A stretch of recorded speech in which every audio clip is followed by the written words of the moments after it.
Bonjour à toutes et à tous, bienvenue dans ce nouveau numéro de l'Échappée verte sur RCF Sarthe, le dernier numéro de la saison avant l'été. Et pour cette dernière émission, on termine la saison comme on l'avait commencé, en compagnie de Sandy Servant, responsable développement culturel à Carnuta. Bonjour Sandy. Bonjour. Alors démarrons par la dernière question nature de la saison. C'est quoi la bio-inspiration ? Oui, alors c'est vrai que pour cette dernière, j'ai fait un petit choix un petit peu sympa pour allier les sciences et puis la nature. Donc la bio-inspiration, c'est le fait en fait que tous nos concepteurs, les scientifiques, vont s'inspirer de la nature pour développer, innover dans les domaines qu'on connaît comme l'aéronautique, la pharmacie, la robotique, l'intelligence artificielle. Et en fait, on se rend compte que on va énormément puiser notre inspiration dans les végétaux, les animaux, même les champignons, jusque même aux petites bactéries.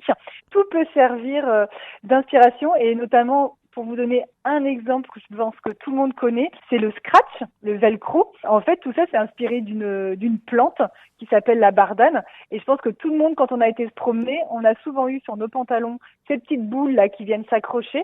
Et ben en fait, son inventeur s'est inspiré de ces petites boules là qui ont des petits crochets pour bien s'accrocher à nos vêtements pour inventer le scratch. Donc au final, on peut dire que toutes les innovations, des plus ou moins technologiques, nous viennent de la nature. Ah une grande partie, voilà. En même temps, on a tout ça sous nos yeux, donc autant s'en servir. Est-ce que vous auriez d'autres exemples à nous donner, notamment avec peut-être des espèces animales qui pourraient servir à ces recherches et à ces innovations-là ? Oui, alors par exemple, on a la fourmi, parce que c'est vrai que la fourmi, souvent, on la voit un petit peu se balader, ils sont à la queue leu-leu.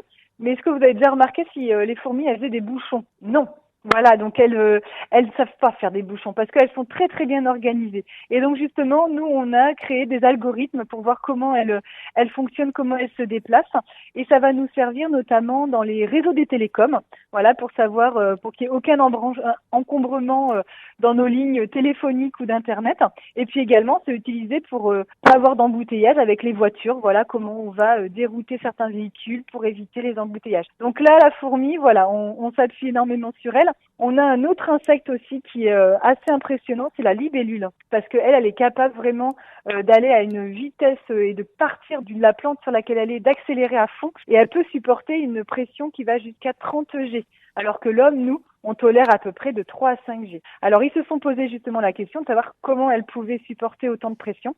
Tout simplement, elle en fait, ses organes vont flotter dans son hémolymphe. Donc c'est un petit peu l'équivalent du sang chez les insectes. Donc tous ces organes vont flotter dans son corps et donc finalement ça va lui permettre de faire ses accélérations. Donc grâce à ça, on a pu en fait protéger les pilotes qui souvent, ce sont eux qui ont à défier la gravité, en leur faisant en fait toute une combinaison dans laquelle il y a tout un rembourrage avec des tubes qui ont du liquide à l'intérieur. Et donc ça va leur donner un petit peu cette aussi plus impression de flotter et de pouvoir absorber tous les chocs.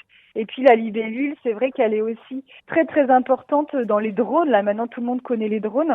Et on s'est inspiré de son vol, qui est très silencieux, qui est stable, qui permet vraiment d'aller un petit peu partout. Et voilà, quand vous voyez un drone maintenant, essayez de voir, mais il y aura aussi une petite libellule qui se cache derrière. Un dernier petit exemple avec la termite. Oui, par exemple, parce que la termite, c'est vrai, eux, que ce sont les rois de la construction, mais de la construction, bien sûr, écologique, puisqu'en fait, ils sont capables, dans leur termitière, vraiment de contrôler et surtout de réguler une température et une hygrométrie qui va être stable et constante.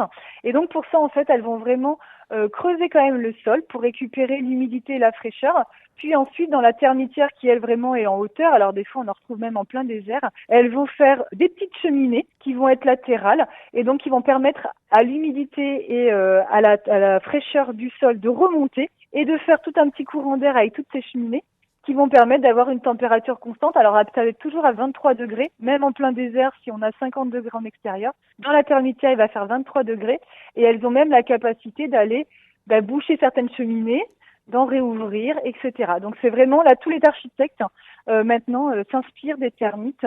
Donc voilà, de beaux spécimens, de toutes petites bêtes qui finalement ont d'excellentes idées. Merci beaucoup pour cet éclairage et cette thématique sur la bio-inspiration. On enchaîne du coup, l'été est là, ça y est, et à Carnuta, vous n'allez pas vous ennuyer. Non, alors nous on va pas s'ennuyer, mais les visiteurs non plus ne vont pas s'ennuyer puisqu'on leur a préparé pas mal d'activités et donc on a à peu près, on va dire 4 à 5 activités par semaine pour tous les âges. Donc généralement on va retrouver le mercredi, c'est les sorties en forêt.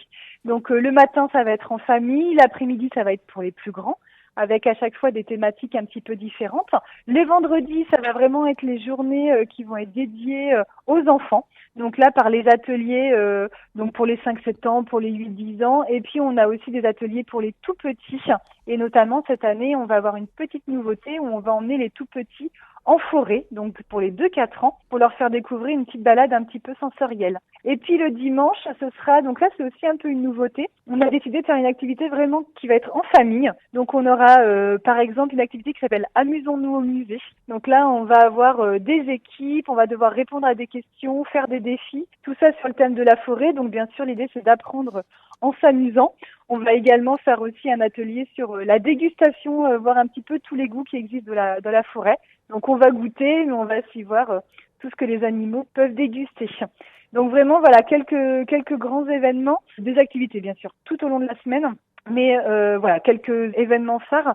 Et notamment j'aimerais juste souligner, on aura le 16 juillet une balade musicale qui va se faire en forêt. Et donc là on va pouvoir suivre une harpe, une clarinette, quelques objets aussi sonores non identifiés que les gens vont pouvoir tester et pour faire voilà vraiment une petite balade musicale en forêt. Donc ça va être très sympa, ça va être avec l'ensemble Pix qui est du Nord 37.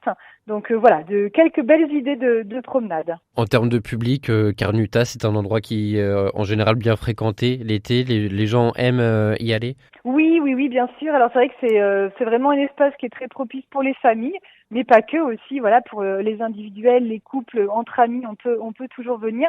Il y a l'exposition sur les insectes là qui est vraiment ouverte à tous. Et puis c'est vrai que là on va être ouvert de 10h à 18h.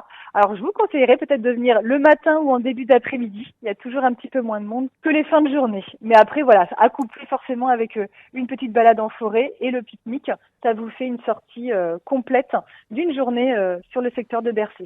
Et si on veut plus d'infos sur toutes les propositions et les activités, il y a votre site, évidemment. Oui, bien sûr, il y a le site internet, on a également la page Facebook et puis bien sûr, on a la brochure de Carnuta qui est téléchargeable où vous pouvez trouver en version papier chez quelques commerçants, les bibliothèques, où là, vous avez vraiment le détail de l'agenda jour par jour. N'hésitez pas à nous appeler pour avoir soit des renseignements, mais aussi pour vous inscrire. Alors Sandy, avant de se quitter, vous nous proposez bien de s'essayer à la musique verte. Qu'est-ce que c'est que ça, la musique verte? Alors c'est quelque chose qui est très très sympa. On aura justement même une des activités de cet été qui sera sur ce thème-là. L'idée c'est d'avoir en fait de faire quelques sons, parce que je vais pas dire qu'on va faire de la grande musique, mais des bruits, des sons avec des instruments qu'on va construire en éléments naturels. Donc ça tout le monde peut le faire chez soi lorsqu'on est en promenade. Alors par exemple on peut juste prendre le petit chapeau du gland et si on souffle dedans, alors avec une certaine petite technique, on peut faire le cri d'un oiseau, le cri d'un rapace qui est la banderille apivore. Donc c'est très sympa. Après on peut aller faire jusqu'à une flûte avec du bambou, on peut faire une sorte de sifflet avec une branche de noisetier et une petite feuille de lierre. Et puis après, on a tout ce qui est les instruments de la famille des guirots, là où c'est vraiment des racloirs, un petit peu comme la grenouille, là, quand on avait aussi, quand on était petit. Mais là, voilà, on peut faire pas mal de sons et voilà, on peut imiter quelques chants d'oiseaux ou quelques sons d'animaux. La plupart du temps, ce sera plutôt des bruits, mais c'est très très intéressant à faire, ça peut être fait à tous les âges.